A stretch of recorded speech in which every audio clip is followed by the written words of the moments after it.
Hello, I'm Jesse McAnally.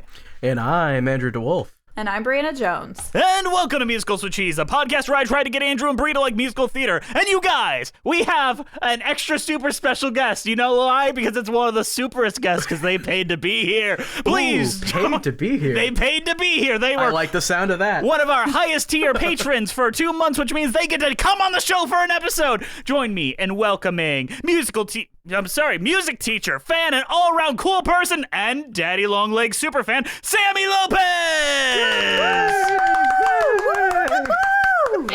Thank you. How are you doing, Sammi? Oh, I'm pretty great. How are you all doing? I'm feeling good. Are you feeling buyer's remorse at the moment yet? Oh, this is it everything you paid for? I think this is going to be like the highlight of my entire life right here. Oh, don't say that. That's a lot of pressure to put on us early on. Oh boy. But I do want to talk about something a little serious, and I actually need some advice. So some impartial people right here. So I've been sponsoring this orphan to go to school, and I think I'm falling in love with them over their letters. I haven't spoken to them. They just keep writing me letters, and I'm just kind of, building it up in my head, and I think I might start grooming them. What do you guys think? Jess, I have a suggestion. Have you tried meeting with them in person, but not saying that it's you? Oh, I'm going to write that down. Do it for a couple years as well, and then you can reveal later on, and they'll love that. Yeah. And also the best part is I have control over their life and all their funds and anything. So if they want to do something, I can just veto it. That's a good position to be in, honestly. Really, it helps with the process.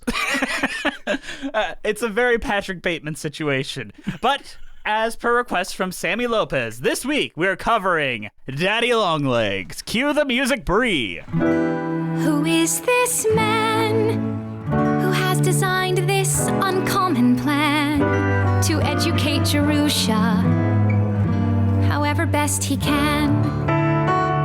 How can this be? Who would take on this uncertainty to educate Jerusha? Who in heaven's name is he? I guess I'll never know him. Daddy Longlegs, it's a musical with a book by John Carrad and music and lyrics by Paul Gordon. The musical opened off-Broadway at the Davenport Theater on September 28, 2015, at an open-ended run. On November 29th, it was announced that the production would be streamed live online December 10, 2015, becoming the first Broadway or off-Broadway production to do so in the history of the form. So this is like a groundbreaking musical in the idea. First live stream musical ever. According to provided statistics, the live stream was watched by 150,000 people from over 135 countries. The off-Broadway production celebrated its 200th performance on March 22nd, 2016. The production played its final performance June 6, 2016. So this is like Paul Gordon's first big hit since ever. This is like one of his biggest hits he's ever done. But the plot of Daddy Longlegs is it tells the tale of Jerusha Abbott, the oldest orphan of the John Grier home. One day, a rich anonymous benefactor decides to send her to college, but she must write him a letter once a month. Unaware of his identity, she invents a nickname for him, Daddy Longlegs. Through her letters, Jerusha shares her experiences of college while discovering her own identity and reveling in the wonders of literature, adventure, and love. But one key fact eludes her. Who is Daddy Longlegs? So, Sammi, this was your big Patreon request. You could have picked any musical in the world, we'd have to do it. Why this one? Well, I was actually kind of trying to decide between a couple different ones. There was one, I thought it might be different to talk about. I was flip-flopping between there's a musical that I don't like, and maybe I can just come on and rant about how I don't like it for, a couple hours with you guys. Always fun. I've been in one of those. It's pretty fun. Yeah. We do those a lot. I was like, you know what? I'll do one that I love. So, yeah, I mean, it was hard to pick, especially since I tend to be an indecisive person in general. So I just had to lock it down. And every time I watch Daddy Longlegs, I just get this huge smile on my face. I understand that. When I talked to Paul Gordon a few years ago, in what became a very awkward situation, I told him it's like Ice Cream the Musical, because it just does feel very sweet and consistently good. Yeah. But Andrew, as always, this is your first time watching Daddy Longlegs. Any initial thoughts? It was not what I was expecting, but actually I quite liked it. I mean, there's only 2 characters, which is already just a massive plus. I could follow it all the way. I mean, the last time there was, you couldn't follow it. It was the last 5 years. No. The last 5 years has time travel, so we're not going to go there. This had no time travel. It was just straightforward 2 characters. I really like the storytelling device of everything is told as a letter, at least until the end. That was really cool. Yeah, it is very sweet, and the emotional beats really hit. So, good stuff. Yes. And, of course, the live stream, the record-breaking live stream, the first live stream ever. And then She Loves Me with Soup in a few months later and do their live stream. Be like, oh, we'll be the first Broadway ones. We're better. I mean... I won't say anything like that. But I have really, really liked the show for a while, and its effectiveness. But hearing about... I doubt anyone's read the book. Right? The actual proper book this is based off of. I read it after seeing the musical. Isn't it weird that we don't know Jervis is who he is until the end? Where it kind of becomes like a mystery. Who is Daddy? Yeah, that is interesting. Well, I guess because of the fact that the book is all completely told from Jerusha's perspective. And so you don't get any of Daddy Longlegs / Jervis's input in the book itself. So, because the way the musical is, with it being a 2-person musical, they put some of his stuff in there at some point. Yeah. Well, that's the only full creation of this musical. They stay fairly accurate to what Jerusha learns, how her life develops. The daddy, Jervis Pendleton, everything that he says and experiences is written by John Carrot and Paul Gordon for this musical. And I think that's also very effective. It's just as good as Jerusha's stuff. And I wonder if I'd like Jerusha as much of a character if she wasn't played by Megan McGinnis. A lot of what I love about that character is her performance. Oh, absolutely. I totally agree. She nailed it. She the only person to perform that role? I think I was looking on the Wikipedia or something, and I think in all the English language productions, she was. From inception to that final off-Broadway performance. Yeah. Yeah, she developed that role with the composers, and it shows. She is so flippin' good. So everything that could have been really two-dimensional, she really makes kind of work. She could have played it a little too doe-eyed, a little too I don't know what's going on. But she has this wisdom to her even when she was a little bit more ignorant at the start. And it becomes a sad ignorance instead of a point your finger and laugh ignorance. I do want to say we're going to have to talk about our good friend Paul Alexander Nolan. I don't know if you remember, Andrew, but we've brought him up quite a bit, and every time it's really sad. It's really sad what he's involved in. So, Paul Alexander Nolan, I first heard of him when he did the Jesus Christ Superstar revival in 2012. That was not a very well-reviewed revival, unfairly, because Josh Young is incredible in it. And then he did Bright Star, which we also covered. He was the lead in Bright Star. Bright Star. Oh, yes. Oh, that's right. And Escape from Margaritaville. Some really good classics here. Really hitting all the marks. But he was Jervis in this until he left to go do Bright Star. And then Megan McGinnis's husband steps into the role. And that is what was there for the recording, the video recording. And their chemistry, despite not really having a scene together until the end, really, really works. You can feel that there's a love between them. And that kind of removes a lot of what could feel predatory about this behavior. I don't know, Paul Alexander Nolan kind of has a sinister face. He'd play a great villain. I mean, this is a story you could very easily twist into something really dark and creepy, and I'm glad it never did that. But yeah, it definitely takes some tact to not make the Jervis Pendleton character not feel a little bit groomy. Yes. Sammy, have you seen the Fred Astaire movie that was adapted from the same book? I have not, because Okay. I was going to ask about that because I haven't, but... It takes place entirely from Jervis's point of view, and it gives a lot of excuses for him to do tap dance numbers and to be a pedophile. He is basically an outright pedophile. Because when you see her grow up, it registers in your head a bit more than the theatrical having a full-grown adult play a younger person. So a lot of those theatrical tricks fool your brain and be like, this isn't as bad as I thought it was. So they took a book that was written entirely from the woman's perspective and made a movie that was entirely from the man's perspective. Wow. That is bold. They really went for it, didn't they? That's a word for it, for sure. There are some choices.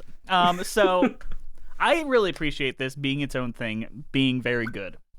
And Paul Gordon, who writes women very well. What is your relationship to Paul Gordon's other musicals, Sammy? I actually have not gotten the chance to see any of the others. I know he's the one with the streaming musicals website, right? Yes, he created that. I've been meaning to check that out, and I just haven't really sat down and done it yet. But I would really like to see what he has up there. I think that Paul Gordon is genuinely a good, empathetic dude, which is so rare on Broadway. I've talked to plenty of Broadway composers in my time doing musicals with Cheese. None of them have been as genuine and open as Paul Gordon.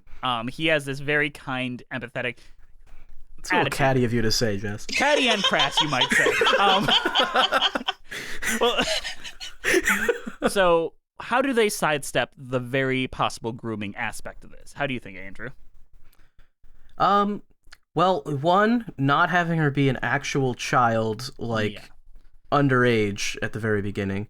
She's obviously still kind of young, and it's still a little bit weird, but I suppose starting her at 18 is better than starting her at, 14. Yeah. That would be very bad. That's one major thing, but I think the way the characters are portrayed really, I don't know, because I feel like deep down I want it to be creepy in some way, because it is creepy. The lulz. It is creepy though. It is kind of like if this happened in real life, it would be very, very questionable. So I'm struggling to find out why it doesn't come across that way. I think we have Jervis's intentions from the start, which I think the book falters in not having his intentions in there, and he could very much just come off as very predatory, and because we don't see his side. And you have to write that very intentionally.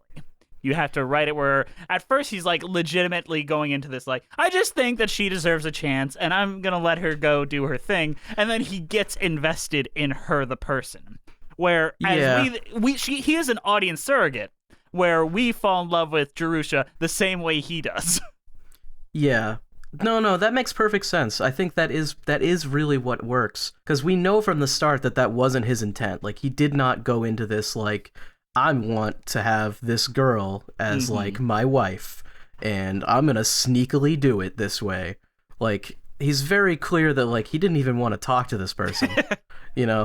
So you kind of understand okay, he messed up and it was kind of weird what he did, but also he didn't intend to do it this way. So it's a strange line to walk, where it could be the anxiety-inducing lies that you see in Dear Evan Hansen, or spoilers for next week or last week, depending on the order, Mrs. Doubtfire, where it does become a web of lies that you get trapped in, where he does tell a lot of lies, but he's doing it for the right reason. There's not a malicious intent behind it. I could still see if somebody had the interpretation of this where they were what he did was wrong and I can't forgive him. But I can. Let's it's not okay, let's think about Dear Evan Hansen, where you and I fundamentally made a list of the things he did wrong. What are the things that Pendleton did wrong? Well, he probably should have just told her right away. But he would break the thing. He just was trying to help this person. The first thing he did wrong was send her flowers when she asked him for like some kind of response, and he gave that. And that was the first thing he did wrong. And then he wanted to write, and he's like, maybe I should meet her in person. And then one thing leads to another. Like, I think the fact that we get into his head, he's a very clear thinking, I'm going to speak my thoughts aloud individual. Yeah. And it's also, they don't make excuses for him. Like, when he messes up and is, like, being very controlling, it's very, like, he even has, like, a number about how he, like, completely screwed up. And, like, that wasn't right at all to do that. So, you know, they don't forgive him in any way. Mm-hmm. All right, Sammy, what did you think of the staging? Like, because it's very specific, very intentional, but what do you think? I really loved the, I guess you wouldn't necessarily call it simple, but it was still kind of simplistic, and I loved the letters compiling over his, over in his desk area, just over the course of the musical, and the clever way that they had, like, Jerusha's outfit changes hidden in the boxes on the stage, and it was so seamless. Mm-hmm. Mm-hmm. Do you consider yourself a Jerusha? A girl that just wants to be like other girls? Not necessarily. Well, yeah. I don't know. I think we all have a Jerusha inside of us. I want to be like other girls. I want to win the Nobel Prize like other girls. You know, I'm going to be honest, I was never as ambitious as Jerusha was. Like, she starts like a communist revolution, doesn't she? Or pretty am much. I wrong? Like, she's talking about socialism, and like, she's the Bernie Sanders of her time. Championing for women's rights to vote. Mm-hmm. Yeah. Socialism. When does this take place? I think. Well, she graduated the year of 1912. Yeah, I think it was contemporary to when the book was written. The book was written around 1911. Yeah. Very progressive.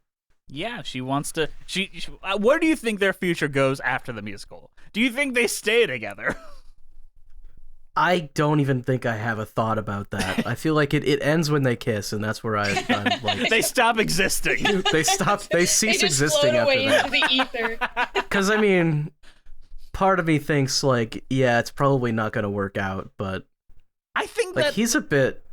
I think that Jerusha is strong-willed enough where he loves the idea of her, where we love the person herself, in a weird way.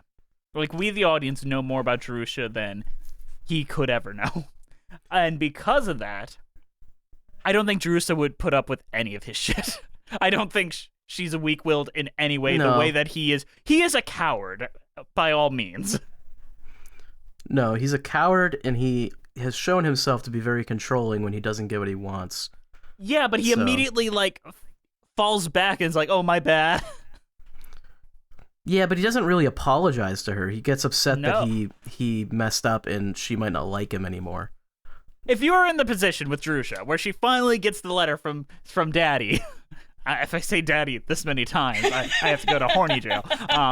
She gets the letter from Daddy, and then you find out, oh my God, it's my friend's uncle. What? And he's kind of daddy, you know? Daddy long legs indeed.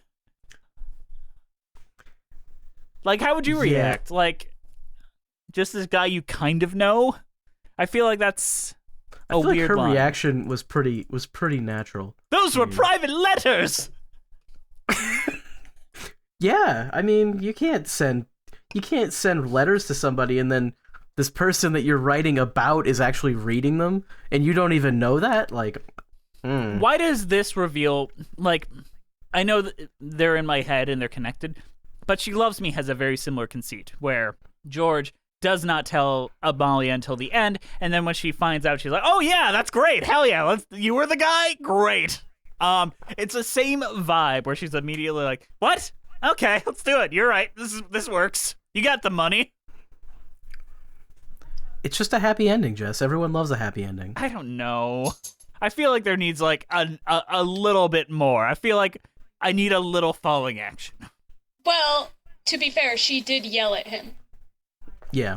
Oh yeah. That's more than Like- even Evan Hansen got. It wasn't just like, oh, you're him, great.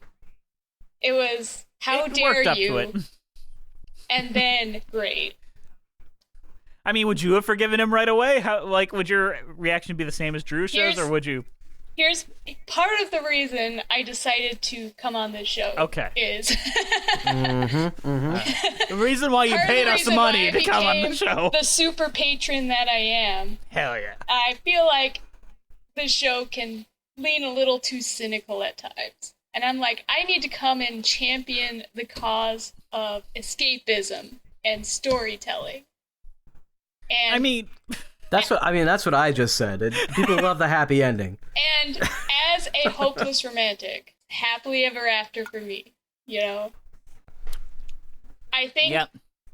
yeah, like, because she even wrote in her letter that she was in love with Jervis. You're right. Look, But he's also lying and her daddy. So does that change how that love is expressed? why would if he's her daddy? Then I mean, we gotta go to horny jail? Bree's just nodding like, yeah, horny look, jail for you guys. I want to talk about the staging a bit. Okay. Because I really like the staging a lot. I think there's two aspects that I really liked. Mostly having to do with the start of the show, where she starts the show like on the floor basically, and he starts it up in darkness up above her. Like there's actually like steps up above, and he starts it up above her, but then at the end of the show, he's standing on the floor and she's up on the platform above him. She grew Think about beyond that. her standing. That's a very good point. Yeah, power dynamics being visually shown. Also, the letters being pinned to the wall as he becomes more and more obsessive about her. And then by the end of it, they're in that room and the letters are everywhere. Just all over the place. Imagine if you're walking in there and you just see a room full of your letters just pasted on. There's strings tied between each. She doesn't like the farm! Don't like love farm! Jerusha just spelled out in red paint. It was me the whole time. I love you. I am your daddy. What was that you were I'm saying your about us daddy. being too cynical? On that note of cynicism, it's time for everyone's favorite section of Musicals with Cheese. It's time for previews! It's time for previews.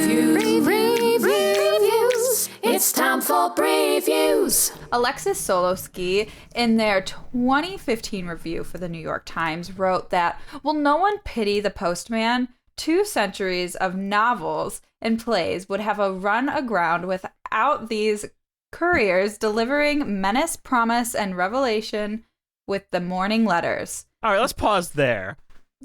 This is not a Ben Brantley, so I am able to understand every word of that sentence. However, this isn't like She Loves Me. Like, this isn't... Letters are a factor, but it's not really about letters or mail. I mean, it kinda is. I wouldn't say that. Like, I'd even say Dracula is more about letters and mail than this one. Look, they wanted to open with something that sounds fun and made you want to read the rest of the review. Okay? I Just, guess. I guess. And I am just imagining... You're overthinking it. Poor Alexis coming home like, oh shit, I gotta write this in 3 hours. God. A mail is a long... Webster's Dictionary defines mail as... Now that's a Ben Brantley thing to write. That is a Ben Brantley, absolutely. All right, Brie, what's next? Okay. That mailbag is unusually full in Daddy Longlegs, a sweet, beautifully sung, and only occasionally unsettling musical adaptation of Jean Webster's 1912 novel, predicated on the lengthy correspondence between a pert orphan and the anonymous benefactor who sends her to college. That's about right. Good on you, Alexis Solowski. Most of the cast and creative team is used to working on much larger stages. The Tony-winning writer and director John Caird previously collaborated with the composer Paul Gordon on the Broadway production of Jane Eyre, a story that has thematic resonance. Miss McGinnis and Mr. Nolan have each played Broadway leads. Here, Mr. Gordon's music and lyrics have a charm and ease, though the songs can blur into one another in ways that are sometimes purposeful and sometimes not. Mr. Caird's book is appealing and his direction more or less nimble. Miss McGinnis has a bright spirit, a mass of curly hair. Okay, that's one way. Is this her Tinder profile? Not wrong. I've got a kind spirit and a mass of curly hair. And a dulcet soprano. To watch Jerusha awaken to love and literature is a great treat. Mr. Nolan is softly debonair, and he has a tender tenor that nicely encircles Miss McGinnis's voice in their duets. Who are these written for? What does debonair mean? Debonair? Debonair. What does that mean?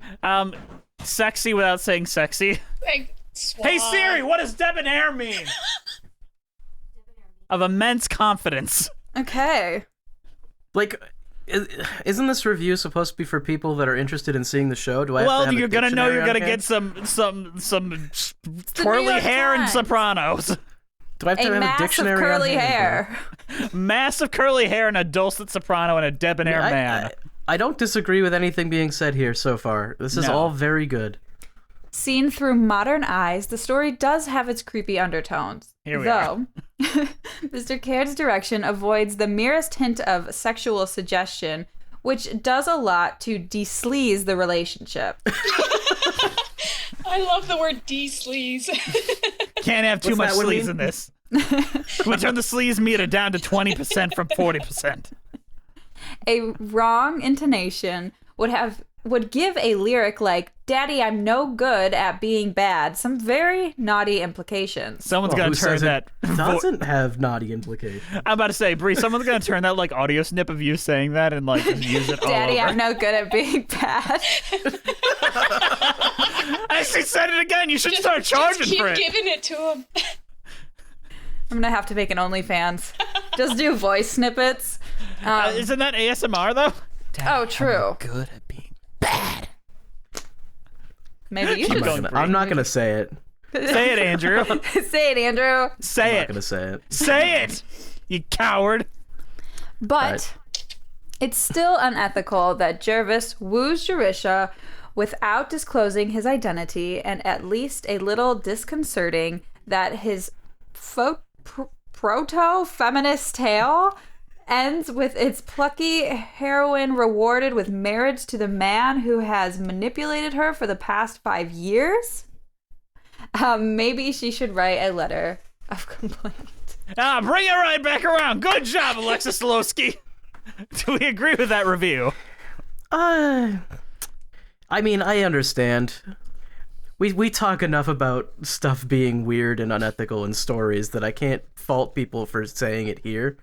I just feel like I can forgive this one more than some of the others. I don't know. I feel like this doesn't take place in anything that, like, even close to real reality. In a weird way, it feels like a fantasy, like, fiction Yeah. novel. It all Yeah. feels so. Everything feels like symbolic in this, in Heightened, ways, you know. like it doesn't feel Yeah. like Dear Evan Hansen's like, we're a real world. This is what real kids deal with. So you gotta lie to people's parents to be about their best friend, you know? Yeah, I mean, it might be that it's a period piece, and we can't see how it would be like in 1911 or whatever. But The thing is, Jervis Pendleton has more consequences for his actions and his lies in 1912 than Evan Hansen is allegedly supposed to have in 2015. And that is the big difference. yeah, I think it's all right. I can see if people would be a little upset about it, but I mean, I think that even this reviewer is this critic is generally pretty positive on the show, yeah. even with that. So Most people. I agree with this review. I don't know. I'm trying to imagine one person being like, you know what, Daddy Long Legs? Worst show I ever saw. Like, I feel like most people are positive to neutral on this show. Like, if you feel anything violently about the show, it's violent positivity. It's not like, oh god, that show. Does anyone here feel violent positivity? I feel violent positivity for the show. It's like, Would anyone here I beat love it someone so up much. I just want to for go how much punch you enjoy someone. it? I just love Jerusha so much. I will fucking fight a dragon for her. Will Jerus do forget- that for you? Can't pay I for forget college. the other guy's name that she was sort of going with. Oh yeah, what was that guy's name? Jimmy McBride. Yeah, Jimmy McBride. I'd beat the crap out of that guy. You know what? He's not good enough. He can't pay for your college, Jerusha. Who did that? On that note, let's play a game of letterbox reviews. 1 star, 5 star. Sammy, you've listened to this many times. I feel like you have the right amount of training. You've at least listened to one episode of this show, which is more to say for most of us, our guests, to be honest. At least one, yeah. At least one, maybe 2. Definitely all of them. Really? You've listened to all of them? When I first found this podcast, I decided to just start from the beginning, and Oh, you had to suffer for a little while then. So, it's letterbox review 1 star, 5 star. Sammy, are you ready? Whose team do you want to be on, Sammy? You want to be on I get Bree's to team or pick. mine? Yeah, we're going to do that. You pay us money. You paid us money to be here. You can't be on my team. I have to beat you. all right. It's between me and Bree. I'm gonna go Bree. Girl power. Hell Yes, yeah. girl power. Andrew, we're in this together. Bree, you go first. Okay. Oh, and for clarification, this is letterbox reviews for the Fred Astaire film and the 2015 recording. Okay. Oh, they have both. Okay. Yeah, Okay. this is mixed in. This one says, "Bitch, he's my daddy."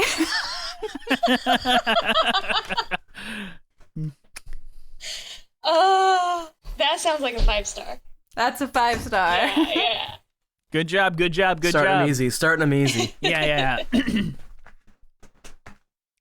Literally every other character. Fred Astaire, please stop doing that. It's very rapey and inappropriate. Fred Astaire, I don't remember asking you a goddamn thing.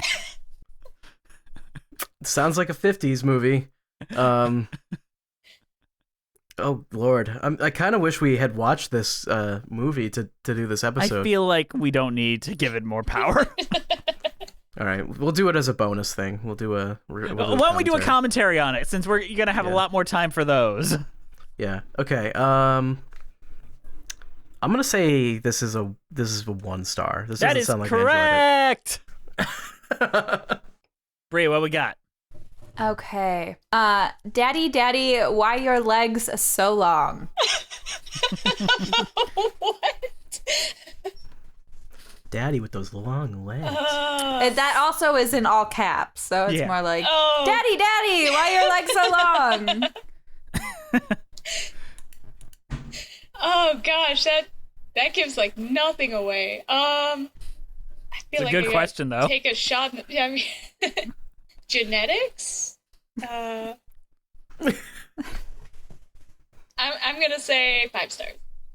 That is a 1 star, Hmm. but I don't know why. I can't be I mad would've about guessed 5 that. as well. Like I said, That'd be fair. it was a shot in the dark, that one.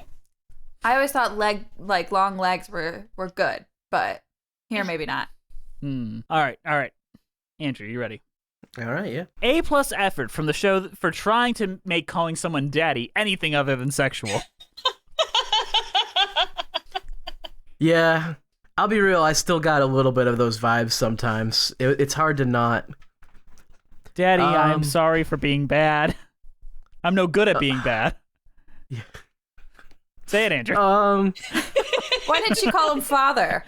Father. Because that's not you can't say father long legs. Father long legs. That's worse. It's been he's a priest. Papa long legs. Oh, father, I'm no good. at Looking being like bad. daddy long. They said it. The musical really does try so hard to make it not creepy. Where they're like, Okay. he looks like a daddy long legs. You should be called daddy long legs because you look like a daddy long legs, not for any other reason. But you have long. You're Not tall. because you're my daddy. Not because you're my daddy or My my daddy's sugar dead. daddy. I'm an it's Not like orphan. you're giving me all my finances. You're not my sugar daddy. Wait. Wait, sugar daddy long legs.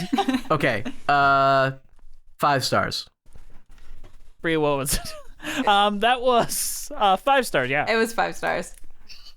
Sorry, I'm quick to cross them out. you are. Ooh. I lose them. All right, you guys are up next. Yes. Okay, I have so many questions. Laughing emoji, broken heart emoji. Oh gosh. So many questions. So many. 1 star. 1 star is correct. All right. Broken heart emoji. Does something happen in the other movie or something? Maybe I think it's just creepy. It's just maybe this creepier. reviewer wanted to be with Daddy. It's like 1 star because he didn't end up with me. Yeah. Yeah. All right, Andrew, you ready? Yeah, I'm ready. Let's go. I love this, but I'm not sure I could ever forgive Jervy for being a coward. Jervy. Coward is in all caps. Okay, you open it with "I love this," which I have to give it 5 stars for that. That was a 1 star. I guess him being a coward, it's just like it takes it from 5 stars all the way to 0. We're done. Yeah. Yep. All the stars are gone. Letterbox makes no sense. I keep saying this every week. Stop trying to look for logic in these. All right, Brie. Okay.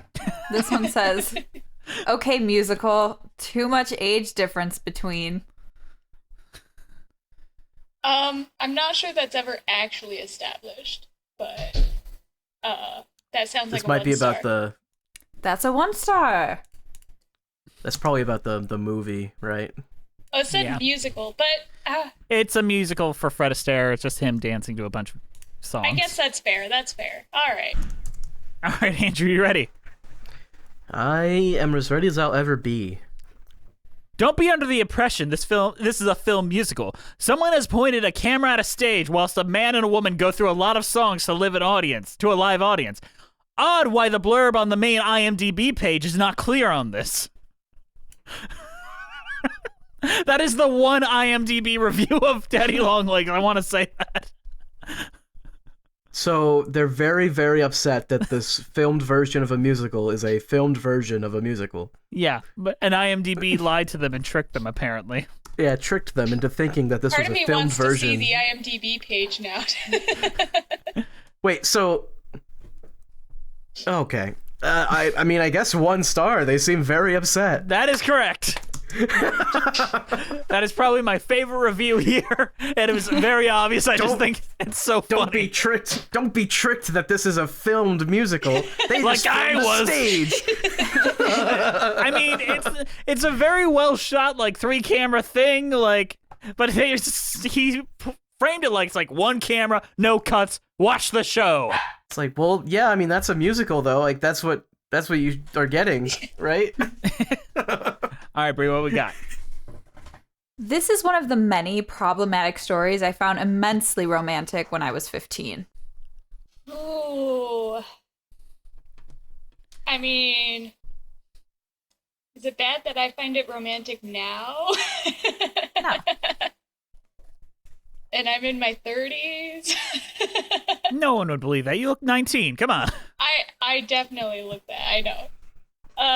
That sounds like a 1 star. That was a 5 star. That's a- That was a 5 star. All You right, can't trust these people. No, Andrew, you ready? Yeah. Yeah, it's I'm ready. problematic, Let's- but I loved it when I was a kid. 5 stars. Yeah. That's a Phantom of the Opera for most people. I love Phantom too, Phantom's all right. Like, but I'm not saying it's like the greatest love story. yeah, no, that's Daddy Longlegs. It's- The tragedy of it all. Which Phantom's better? The Arthur Kopit and Yeston and Kopit one. Come on. No, it's the Freddy Krueger version. I think. I You have know seen what, that Andrew? one. You're right. Hey, we did a commentary on that. That's the most romantic I need one. to watch that commentary. That's a lot of fun. That is the one we haven't. Like, I loved doing that commentary with Andrew because he's so baffled every 5 minutes. I do actually like the song that they have in it, though. It's Oh, very the good. song, the Don Juan song, is incredible in that Freddy Krueger version. Okay. Like So how we're not what's the even calling it question? Robert Englund. We're just saying Freddy Krueger, the man. He still has the makeup Man, on, the so myth, it the is. legend. Yes, Adam Haplin is easy on the eyes, but I believe in Paul Alexander Nolan's supremacy. That's a Bright Star fan right there, I guess. Yeah, Bright Star. That's coming the out. one fan of Bright Star right there. They're at Steve the Martin Banjo wrote that Factory review. right now. I mean, I feel like it's a 1 star, but it almost feels too obvious. I want to say 5 stars because I think they liked the show still. It's 1 star. Ah, damn it! Sammy's kicking your ass, Andrew. I tried. Bree, how about you got one more? I got one more, and then we wrap this up. It's a bit hard to ignore the creep factor. A bit hard. A bit. Just a little bit hard to ignore. That sounds like it should be a middling review. But I know it's 1 star. Why am I trying to logic this out? Andrew does it every week. It's hard not to. It's sometimes. hard not to. Like you like start thinking about it, and then you realize that these people that write these don't have brains. So it's like, why am I using mine? I'm gonna say 5 stars. It was a 1 star. Okay, Andrew. Here it is. You can tie it up right here. 4 laughing, crying emojis.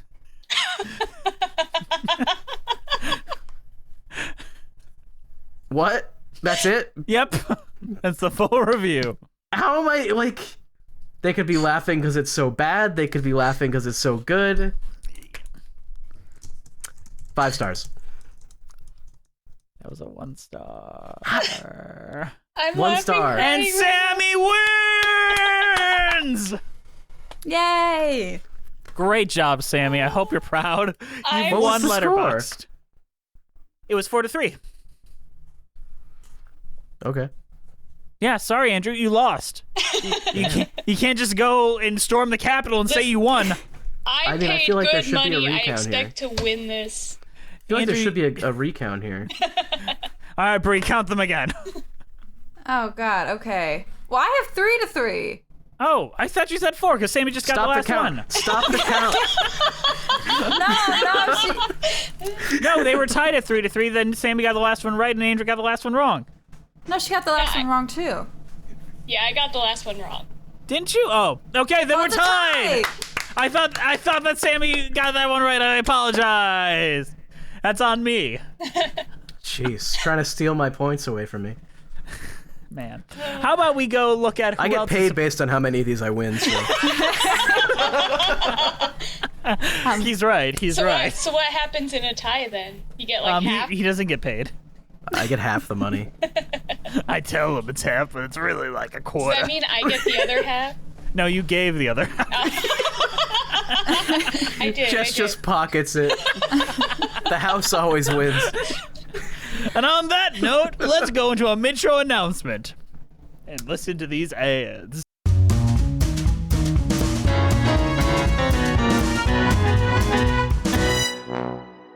Hey guys, sorry to interrupt you in the middle of the show, but we've got a shill at you! Today's show is brought to you by the extremely kind donations by our donors at Patreon. Sammy, tell them a little bit about Patreon as a patron yourself. What do you get out of it? Well, you get access to lots of extra stuff. There's an extra podcast. There's extra commentaries. There's even video versions of this podcast. There's You could a see cool- Sammy's lovely face right now. Oh, she's doing a little dance. Oh, look at that. What else, Sammy? There's access to a great Discord community. If you donate certain amounts, you get to request shows. Or even for be them on to do it. Episodes on. You can even be on it, guest on an episode like I am currently doing. Hell yeah.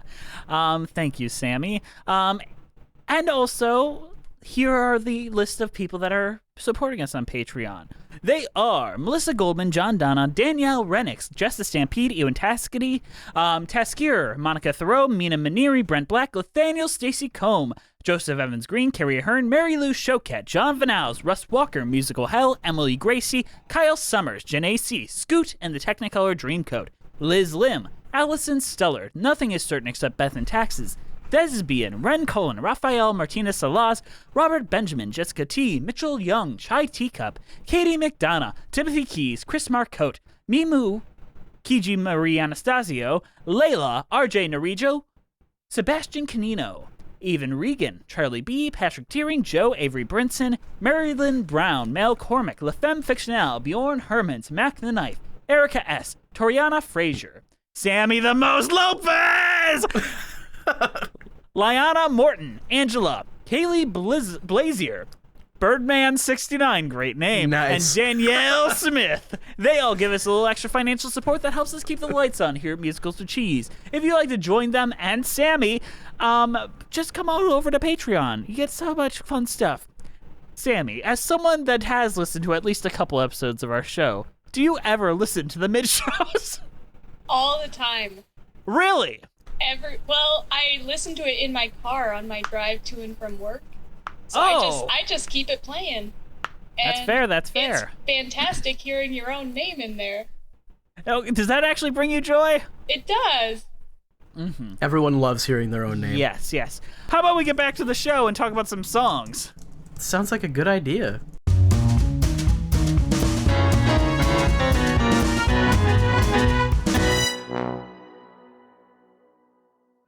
A perfectly awful day. The trustees come to visit, taking tea breaks, having reports written. They hurry away in the night for houses in the city, and I watch them with 97 orphans. Poor Jerusha Abbott, never breaking free of this place. Poor Jerusha Abbott, the oldest orphan in the John Grier home. So I really like the opening number, The Oldest Orphan at the John Grier Home. It has like a really kind of like lintly gentle feeling to it. Like that piano riff throughout it really, really is effective. What do you think of it, Andrew? Well, I think it's a pretty effective song, and I think you have to like it because it comes back so often that if you don't like it by the end of the show, I mean, then you probably just didn't like the show. Did it really come back that often? Maybe I'm just not remembering it. The little Sammy? melody line, I feel like, comes back all the time. It came back twice. Yeah, I remember it twice where it's like, formerly of the John Grier Home and some other part of the John Grier Home. No longer associated of the John Grier Home. Oh, well, those two, but there were also, like, Perfectly Awful Day sections. Okay. It comes back a lot. Does it really? I don't know. It doesn't feel like it comes back. I feel like it's a very effective, I wouldn't even call it an I Want song, because it's just like, life kind of sucks, sets up the world, sets up her predicament, and the big change that will happen through Jervis. If only she wasn't singing the song and just paid attention to who walked into the building. I think that's part of the fun, Andrew. The conceit of the show musical. would be over after one number. Man, wouldn't it have been great if Indiana Jones just had the Ark in his basement? That would have been an interesting twist, actually. It's like, oh, it's in my basement. How'd it get there? Let's open. Ah! I do love this song. I think it's very effective. Now, there's not many proper songs in this show. Like, it's hard to like talk about like who is this man and stuff like that because it really does just feel like sung dialogue, so to say. However, one very eerie, very different song that I really like in Act 1 is I'm a Beast. I'm a beast. I'm a burden, Daddy. Please forgive what I said. I was mean. I was mad. Oh, but Daddy, I'm no good at being bad.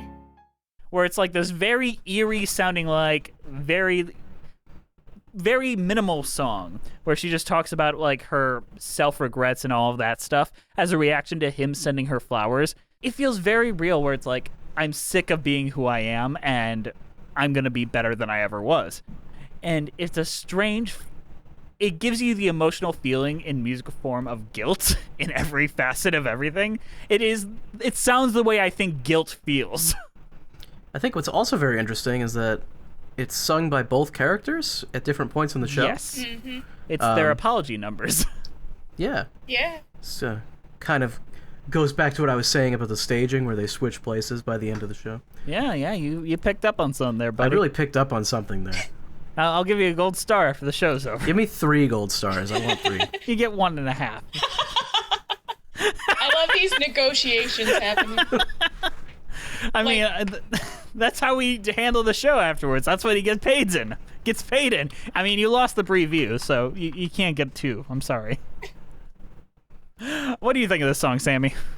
I'm a Beast. I think you really nailed it. Like the tone of it is just so different from all the rest of the songs in the show, and it really just kind of hits you emotionally. And Oh no. I had a discovery while looking at these songs. They could all be like titles of like a sexy romance novel. Freshman year studies. College. Things I didn't know. What does she mean by love? I'm a beast. When shall we meet? The color of your eyes. The secret of happiness. Sophomore year studies. The man I'll never. Humble pie. Charity. I mean, they do kind of feel like a little bit like that. I mean, I'm not stretching too much there. I didn't even have to use the word daddy once. Okay, there's a song in this that has like the twisted version of the Bohemian Rhapsody piano Okay, riff. talk about that. Which one is that? I can't remember what song that was. I think that's I'm a Beast. Yeah. Is it I'm a Yeah, Beast? it Yeah. is I'm a Beast. Okay. Yeah, I felt like it was, but I wasn't entirely sure, and I didn't want to bring it up and be wrong. Oh yeah, I thought that this was really interesting, but I couldn't unhear that. Like the boom, boom, boom, boom, bing, bing.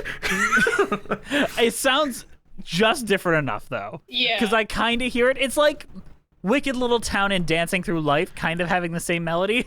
What almost makes the song feel like more like off, because it's like you're almost listening for something else and it's not playing it. It makes you feel sick to your stomach, like in a weird way. I've never had a song give me that reaction. I know we joked about Institute earlier, where that was supposed to make us feel like we were eating grilled cheese or something. That didn't do that, but this made me feel gross and guilty somehow, just through being How a do song. you remember that? That was the only interesting thing about... There was a song that made you feel like eating grilled cheese. Yes! I can't remember that. That's the only reason why we did it. We need to revisit some of these like weird shows that we've done. I don't know how we could do that. I don't think they were interested the first time, to be honest. I want to feel like I'm eating a grilled cheese. Okay. No, I'm a Beast. Yeah, no, this was probably my favorite number then, if that's the one I was thinking of, so. Yeah. Let's talk about The Secret of Happiness, which is kind of the torch song of this show, like the big, like, here's what our show's about. And it's probably the most, like, poppy number, aside from maybe My Manhattan, which is in Act 2. I imagined the secret of happiness was the art of compromise. But I've discovered the secret of happiness is looking in her eyes.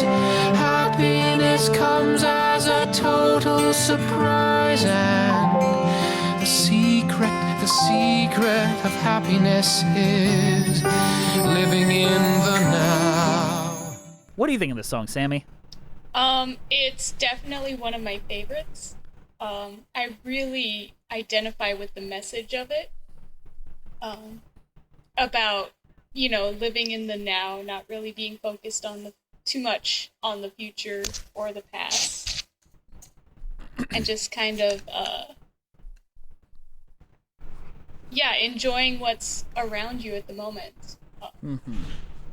Like, it's like the weird kind of, like, things that your mom will post on Facebook, but genuine. Yeah, exactly. Well, and I've had kind of first-hand experience of having that moment where it's like, man, I gotta take a look at, what's around me, all the good stuff that's there, and just enjoy it while it's happening. I completely agree. As Brie and Andrew will know, like sometimes I have those moments and I just have to remind them how happy they make me and the joy they bring in my life. So that's why you get 2 a.m. texts from me. That seems like an insane person. I just thought it was because you have a little bit too much wine that night, honestly. But it happens though, where you're like, you know what? The secret of happiness is Magic Hour pre-Peach Moscato. But one of the lines I really like is, you can still win the race by coming in last, which really does kind of make sense, where everyone says like slow and steady wins the race, which is a horseshit thing. I like this one because it's a much more vague, much more easy to digest. Paul Gordon is very good at coming up with these very good truisms. He's also very good at translating adaptations from like books to stage. I really, really like Paul Gordon as a composer. Give him more stuff. Give him a Disney movie. You can pick someone that isn't Alan Menken and Lin-Manuel Miranda every now and then, Disney. No, they can't. I was going to say, can they? I wish they would.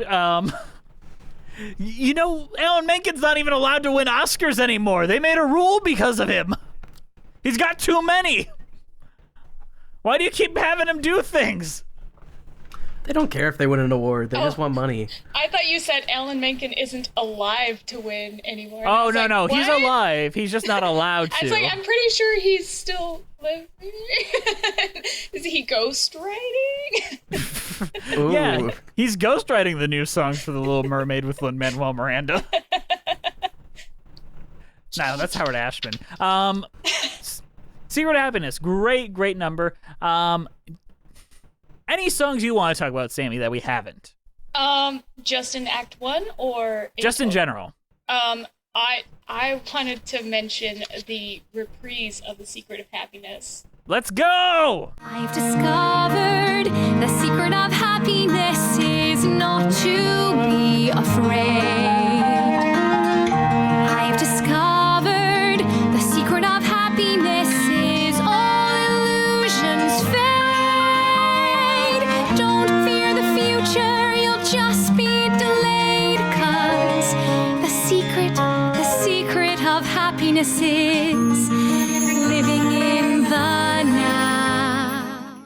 Just because, again, as a hopeless romantic, there are just like a few lines in this song, and when, Adam Halpin turns and looks at her when he sings those lines, I'm just like, oh, my heart.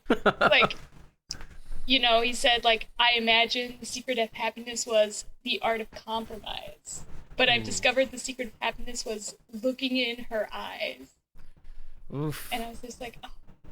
And then, I've discovered the secret of happiness was something more divine, that her happiness is more precious than mine. And it's just like, I just like melt. Mm-hmm. I melt.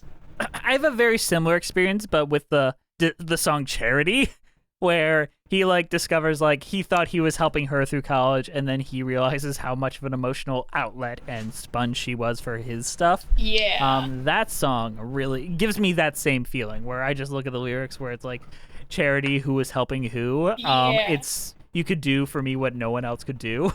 It's so good. Yeah, I get the vibes from that song too. That's also one of my favorites. Mm-hmm.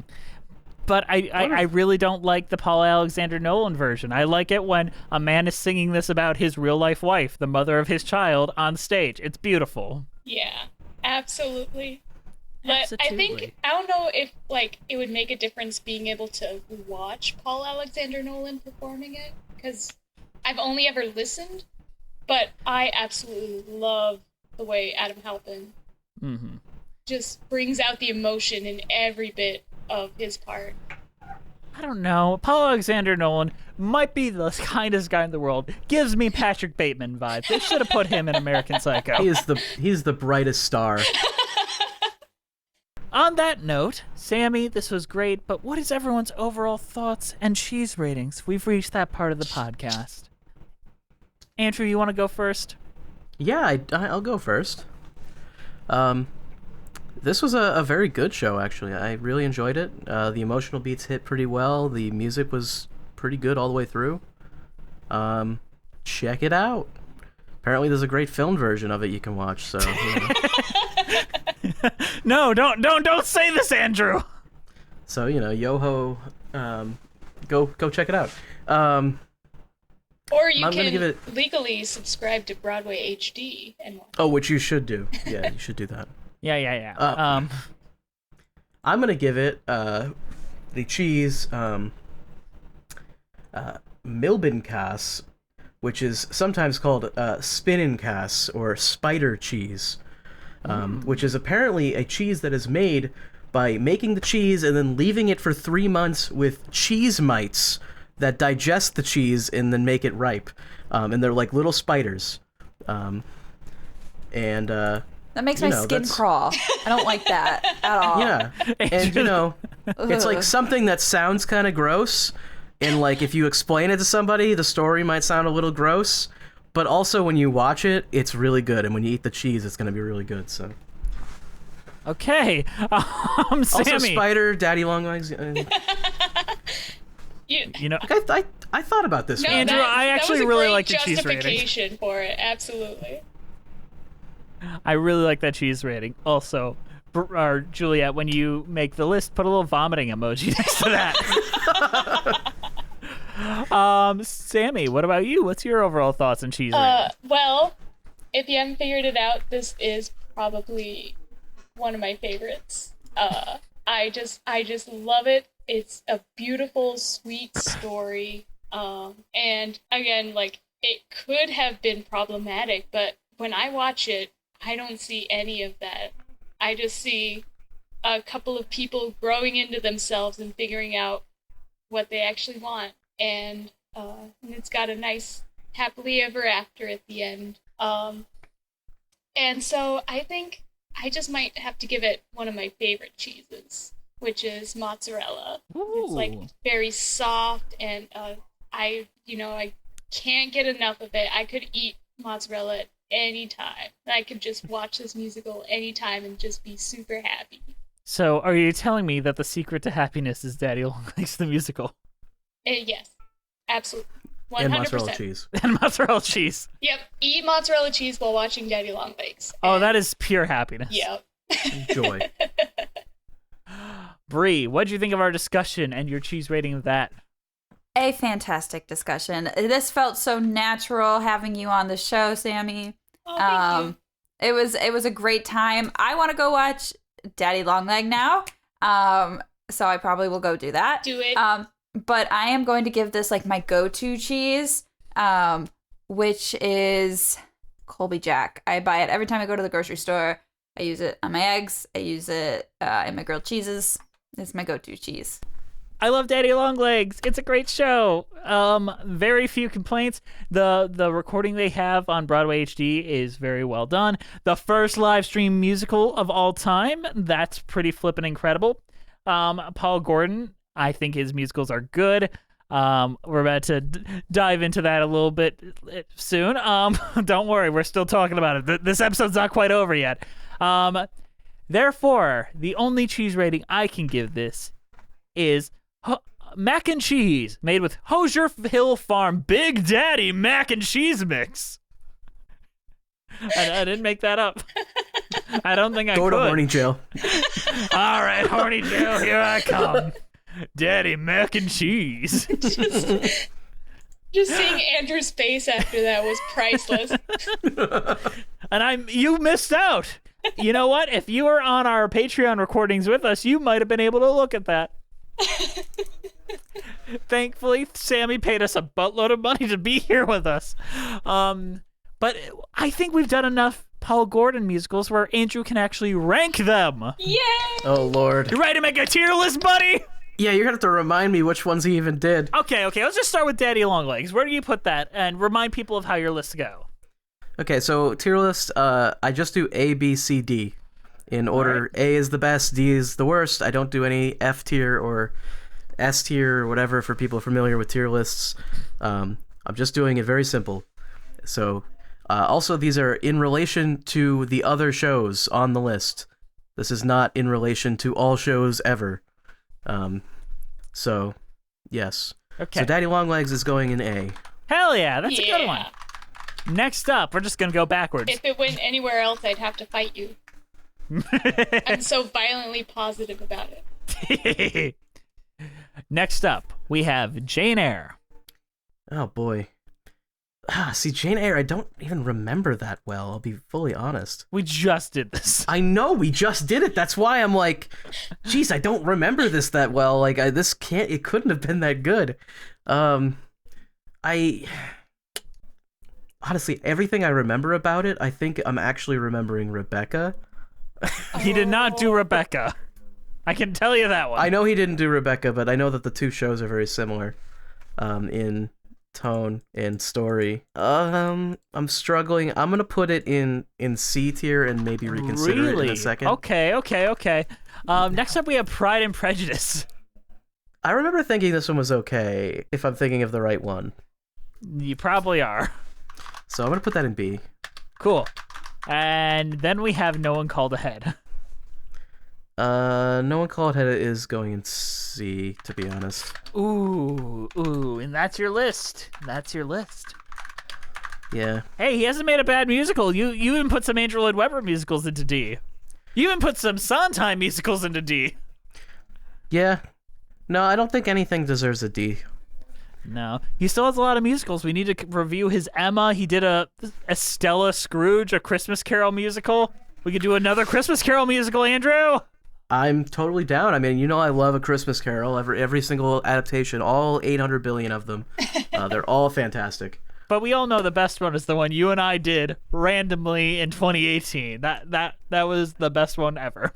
Yeah, we still have to do another one, but... Yeah, maybe we'll do an Easter one. We'll reenact... no, that would probably be bad. I was going to say reenact the Passover story, the Moses and Pharaoh one, but probably not a good idea. Rugrats did it already. We can't rip them off. Yeah, I don't know if we can do better than the Rugrats. You know who can definitely do better than the Rugrats, though? Our patrons. Our wonderful patrons. Thank you guys for listening. I guessed it right. Please follow us on iTunes, Spotify, Stitcher, and Musicals with Cheese. We're on Twitter at Cheesy Musicals. Patreon Musicals with Cheese. Patreon Musicals with Cheese. Instagram, I said Patreon twice. YouTube page Musicals with Cheese. We have a Patreon-only podcast called Patreon with Cheese. Sammy, how do you like Patreon with Cheese? How do you like what we do there? I think it's great that you make so much extra content for people. I haven't really had the chance to peruse a whole lot of it yet because real life is just way too busy for me. What, having a second podcast entirely on Patreon that you pay money for? I'm glad that it's there for me to access at any time that I want. Over 50 wholly new Musicals with Cheese episodes only for the patrons? Doesn't that sound good? Sounds fantastic. Email us at musicaltheaterlives@gmail.com. Our title card was created by the amazing Jolene Casco. Go send them love on Instagram at Jolene Casco. Our keeper of the cheese is Juliet Antonio. Thank you for keeping up with that, Juliet, because you are awesome. This show is produced by the wonderful, the incredible, my best friend in the entire world, Brianna Jones. Thanks for making this show possible, Bri. Our theme songs were created by Robin Nash of IOU Music UK. Thank you to the Broadway Podcast Network for having us on the platform and for not kicking us off for talking about Big Daddy Mac and Cheese. All right. Sammy, is there anything you want to promote before we wrap this up? Not really. I'm more of a lurker than a poster on any social media, so, I'll like just Andrew. follow you guys. Fair enough. You know what? Everyone just be followed by Sammy. Give me... list your social media out there. Yeah, just and reply I'll to add this. it to my feed. All right. We'll see you next time on Musicals with Cheese.